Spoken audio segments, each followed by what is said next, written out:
man, I have spent years trying to find the right reporting solution. We've spent like, uh, I've been on so many demo calls. Like I just kind of had a script of questions I would ask, and we would get on something for a while, and we'd move off of it because it didn't do what we needed it to. So life before Databox reporting is definitely was a challenge. It took time, but more importantly, it also just took so much work trying to find the little piece of information or insight that a client wants in their reports. Because I would find myself working with the team to put together these 10-page reports, and the client wouldn't even read them, or they wouldn't know really what to look at. They'd forget about them, and you'd go through all this work. So I really, pre-Databox, we had a lot of challenges with kind of finding that information and articulating it in a cool way that a client understands.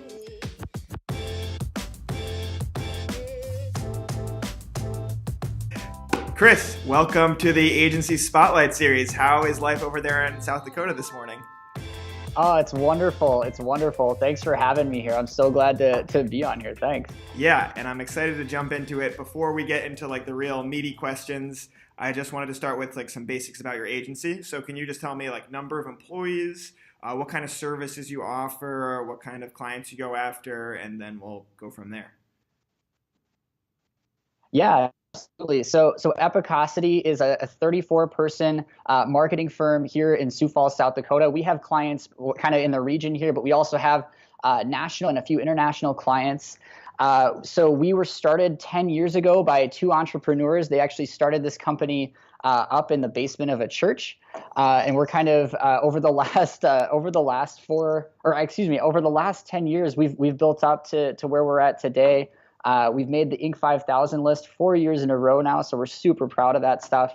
And so we really kind of focus around a few core categories, but we also kind of have some ancillary clients in there as well. But the core categories that we're in are mainly finance, higher education. We do government work with the state of South Dakota. And all that. So we are also kind of a different agency in the sense that just from kind of what I see, from other inbound marketing agencies, we actually are a full creative services firm with an inbound and digital focus around content inside of it. And so that's kind of been it's been our value prop going into a lot of conversations with prospects and our own clients is, we fully believe in the inbound process because we know it works, but we've really tried to tailor in a lot of our creative services work, a lot of our in-house video capabilities around enhancing kind of what that can do for a client. So that's a little bit about Epicosity. Yeah, sounds good. And what was life like before you started using Databox? Oh yeah, so a little bit about kind of our journey before finding Databox. So kind of my role within the company, I run the digital marketing side of the organization, and man, I have spent years trying to find the right reporting solution. We've spent like I've been on so many demo calls. Like I just kind of had a script of questions I would ask, and we would get on something for a while, and we'd move off of it because it didn't do what we needed it to. So life before Databox reporting is definitely was a challenge. It took time, but more importantly, it also just took so much work trying to find the little piece of information or insight that a client wants in their reports. Because I would find myself working with the team to put together these 10-page reports, and the client wouldn't even read them, or they wouldn't know really what to look at. They'd forget about them, and you'd go through all this work. So I really, pre-Databox, we had a lot of challenges with kind of finding that information and articulating it in a cool way that a client understands. Yeah, and so it sounds like there's multiple changes that happened when you started with Databox. One is just the automation side, and the other is like, it sounds like you got a little more clarity on the actual data that you included in the report. So can you tell me a little bit about that? Like, how was it all at once? You did a big organization-wide change, or how did you make that switch? Yeah. So absolutely. First off, I want to shout out Tori. She did an awesome job with getting us onboarded, and she's been an incredible resource for us. So the first part there was just we had great onboarding, and so often with software, it's like you buy the thing and there's like, all right, here's the help doc, go figure it out. But the other part of it too was kind of how we positioned it within the agency, and what we've seen at least with our strategy team was I didn't want to go in and position Databox as, hey, here's a reporting tool that's going to save us time. I actually think that while the time saving factor is a valuable thing and it saves us time, I actually think the ability to actually go in and discover the data, pull the data out of a source and visualize it in however way you want and position it with a client that way, I actually don't mind that. I actually, to be honest, like I don't save a ton of time on reporting on a monthly level with Databox. I spend a lot of time trying to dig deep into that stuff and try to pull out something that's meaningful to a client. I don't mind spending time on reporting because I know that's what a client should actually care about at the end of the day anyway. Now, that said, once you set up the reports, the Databox saves us a ton of time. It's just that upfront work. I don't mind having our strategy team do that part of it at all. Nice. And like, can you talk a little bit more about the like when you had that? What did you say? A 10-page long? Was it a paper report? A Google Doc? Yeah. We were doing it was a combo of stuff. I mean, we'd go into like HubSpot or grab screenshots out, or we'd always, like, we used to do it. We do the complete opposite now, but we used to start at top level, like metrics, like website sessions and page views and bounce rates and all that stuff, and like we would kind of then drill down into the more granular business outcomes. That was the complete wrong way of doing it. Obviously, we've kind of definitely shifted away from that. But that's why it would result in a 10-page file that you would end up sending. Sometimes we'd have to send it through Dropbox because the file size was too big.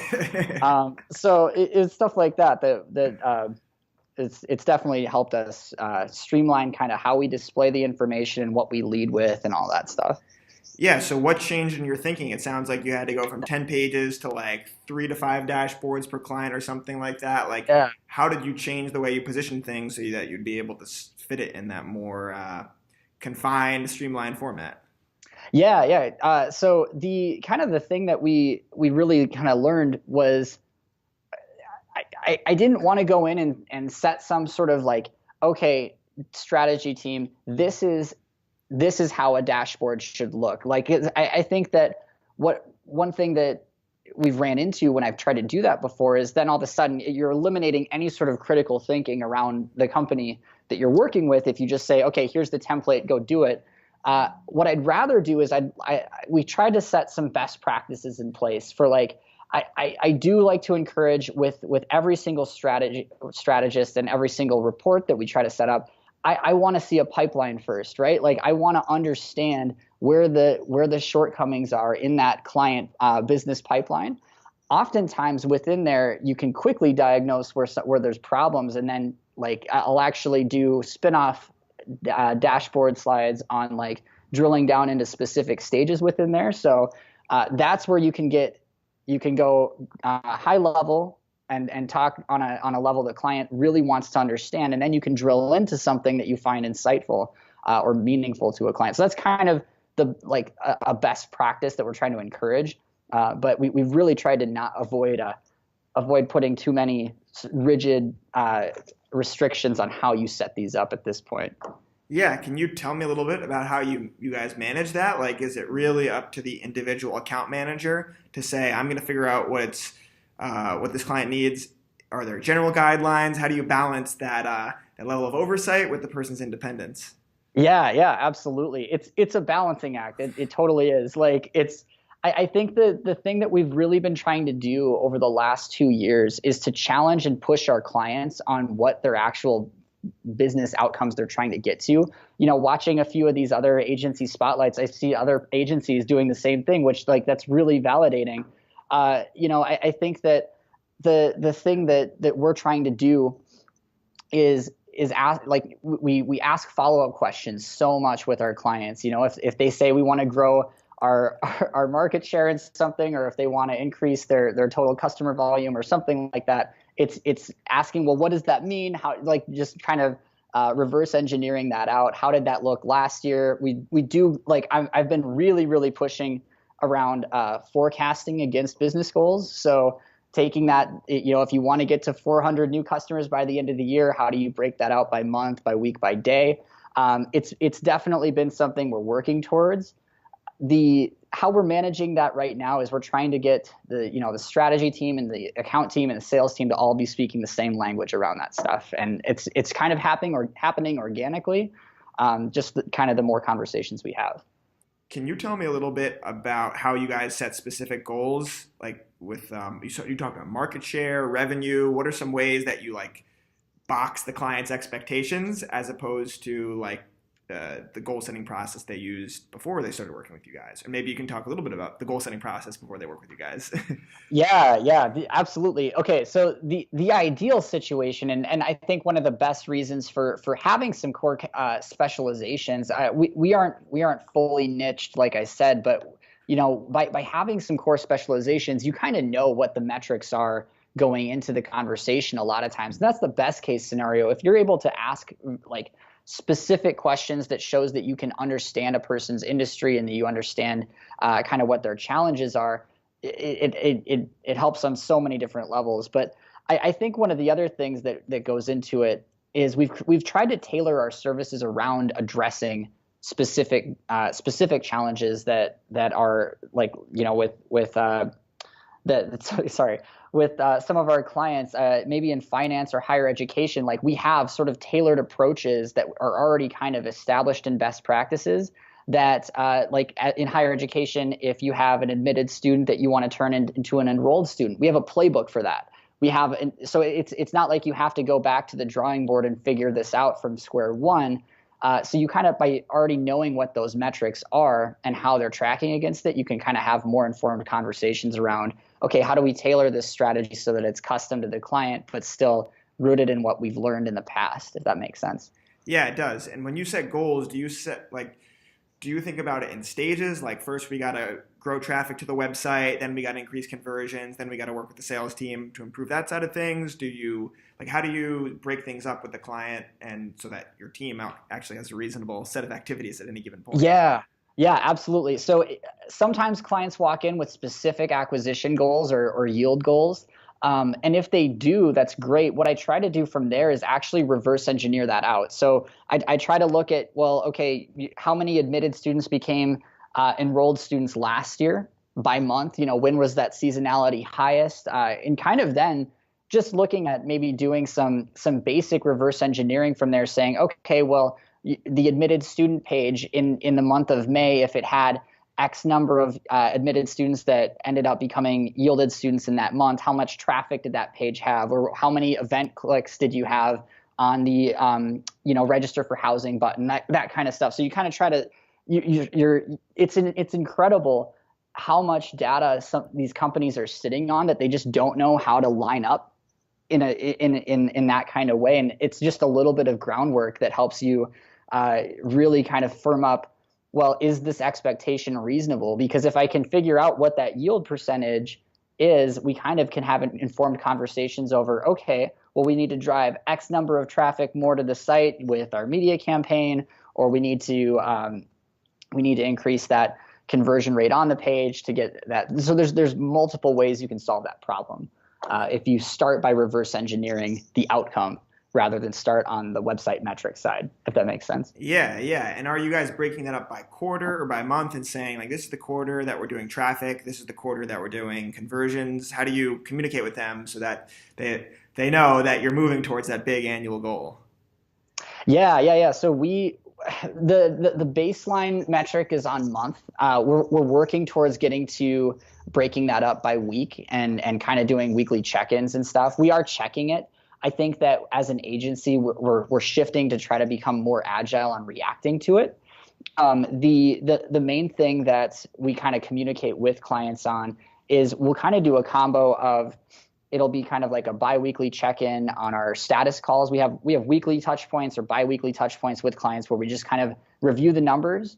But then kind of like on a monthly level, at the very least, we're doing sort of a a vidyard recording where we talk through the data, and then we kind of send an email with the link to that, the live link to the data board, and then the like here's 8 bullet points on the key takeaways for anybody that doesn't want to spend the 10 minutes watching the video, if that makes sense. So we try to cover all the bases as opposed to sending a 10-page document that no one wants to look at. That's what we're moving towards on that side. Yeah, and is the vidyard recording, do you just record that privately, like within your office and send it to them, or is there like a live Q&A? How do you balance those two things? Yeah, absolutely. So far, it's been mainly just recording it privately, just kind of talking through it. I think one of the things that we've seen just with maintaining client relationships is if you can show your strategist's face as you're kind of walking through it. Like I love that flexibility. And if you're at the C level, you just make it a little bit more accessible, but you're showing that personality as well as you're going through it. I think just there's a little bit of intangible client relationship building that you can be doing with that kind of approach. Yeah, and then how do you guys organize those monthly meetings and even the weekly? It sounds like there's a weekly level as well. How do you organize that internally within the agency so that by the time the month ends, you're hopefully on track to hit the goal that you talked about?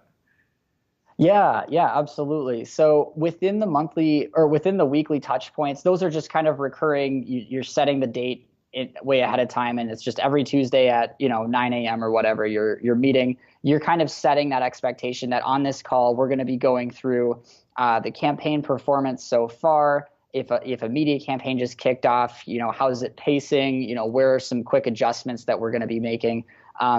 So like on those calls, oftentimes the client will ask questions, and they will be really valid questions that help kind of inform how we want to react to the strategy too. Like we really want to partner with, like we really want our clients to be partners with these sort of efforts. So like we've had way better outcomes when clients challenge and push with these questions in these status meetings. So there's so many instances where that's led to really solid outcomes for them. But also just in general, we'll often, hop on, we'll review the data, and just on the call, we'll kind of talk about, hey, based on this, here's what we want to do. We want to pivot our content strategy, or we want to, make sure adjust the targeting on either our search ads or our interactive ads, that kind of stuff too. So how do you guys prepare for that weekly call? Is there like an account manager and then an inbound marketing strategist? Like what parties are involved? Or is it just the account manager?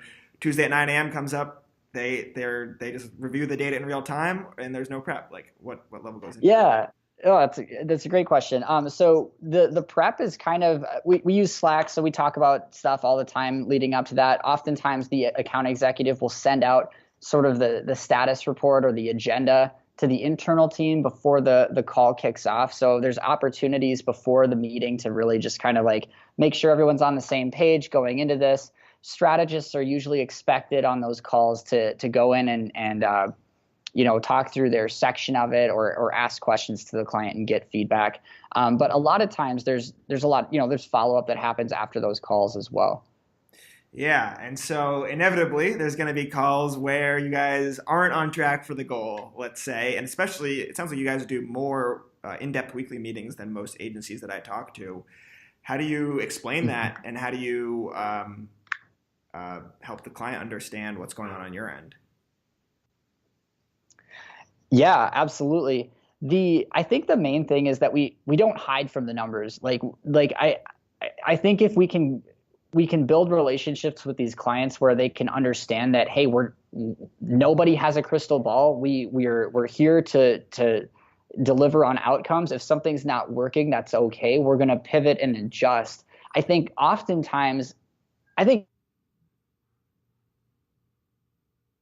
walk into that meeting and have bad numbers, but not have a plan on how you want to adjust for it. I think clients, they understand that you can't control every facet of a campaign, but they want to know if something's down, how are you going to react to it? Have a few options or answers for them on here's what I see and here's what we're going to do about it.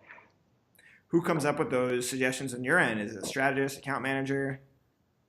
Yeah, it's a combo. A lot of times it's the strategist might show up with a few ideas, run them by the account manager, and we'll check against, hey, is that within the client's, allocated budget? Is that within the client's scope of work? We try to like have that be a collaborative effort rather than one person completely, running the show in terms of, okay, team, here's what we're gonna do, kind of thing.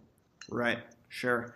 Yeah. And when you're communicating like the latest data, what is the denominator or the thing that's all going towards? Are you talking about a weekly goal, a monthly goal, the whole annual plan? Like, what is the story behind the marketing metrics that you're talking about?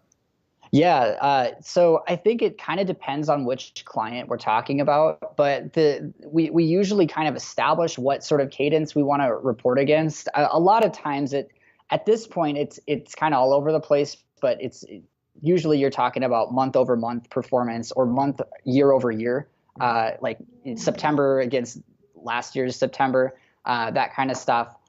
A lot of times, like for our finance clients, they have seasonal campaigns. They're trying to push credit card in a certain set of months, or they're trying to push home loans or auto loans, that kind of stuff. So a lot of times it's year over year in those instances on that side. Nice. Makes sense. Yeah. And last question for you here. Is there any one feature in Databox that you've really enjoyed using or it's been a big deal to you? Yeah. Honestly, like the query builder and the calculated metrics have just been like, you guys keep updating that, and it's like I just have like a private nerd out moment whenever you guys do that. But so I love those two metrics, or those two features. I also really love the advanced table in there, because that's been really helpful for pulling out media reporting.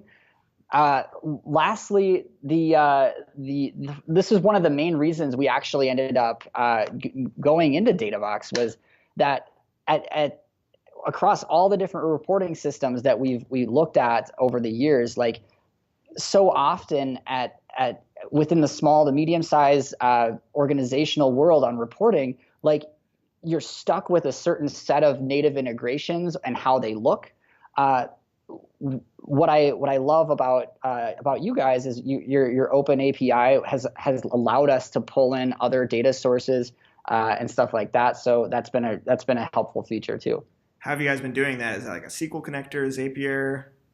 SQL, I believe. I'm not the person that did it, but we were able to pull in with one of our programmatic media partners. We were able to pull in some campaign performance data recently. So we're actually just launching that for one of our clients, but that's really exciting. Nice. Well, I'm glad that means you guys are a little more technical and advanced than most of our agencies. So Sure. I mean, that's pretty cool. Yeah. All right, Chris, this has been great talking. I think we got some good lessons here. I think the unique angle that I got out of Epicosity was the way you balance your weekly and monthly reporting. You guys have a slightly different way than most people, but I really liked it because I love hearing about those internal processes and the way you've organized and probably put a lot of time and effort into building that. So congrats on that. Oh, great. Yeah. Thanks so much for having me. All right. Have a good one, Chris. Yeah. Thanks. See ya.